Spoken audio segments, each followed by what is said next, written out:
Well, there's one, big concern that, I also read from now the State of the World's Forest Report, and that's coming up very rapidly. This is all these, false solutions to climate change that, they are promoting.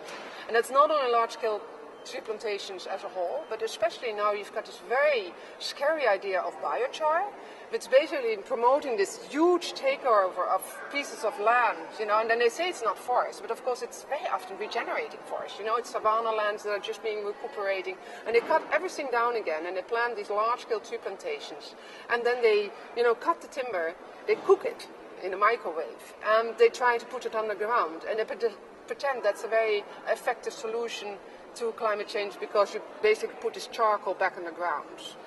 Of course, the impacts of that on land use, on people living on the land, on indigenous peoples, on small farmers, on women, is going to be devastating. I mean, you're going to take over so many lands. And of course, you first look for Africa, because Africa has always been classified as a totally degraded continent where nobody lives and where there's no biodiversity. So, there's like this huge takeover already for agrofuel plantations, which are another huge problem, social problem.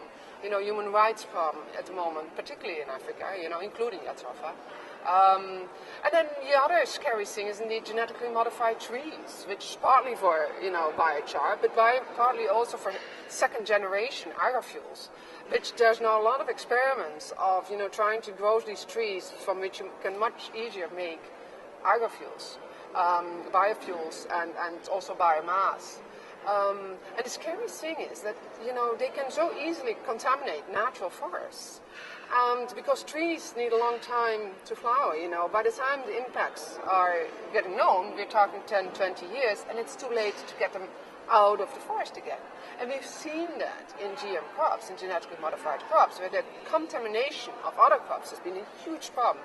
Legal, human rights problem, people suddenly saw the whole crop devastated because there was contamination from a nearby field. If you're now going to get that with trees, it's going to be devastating for the world's natural forest.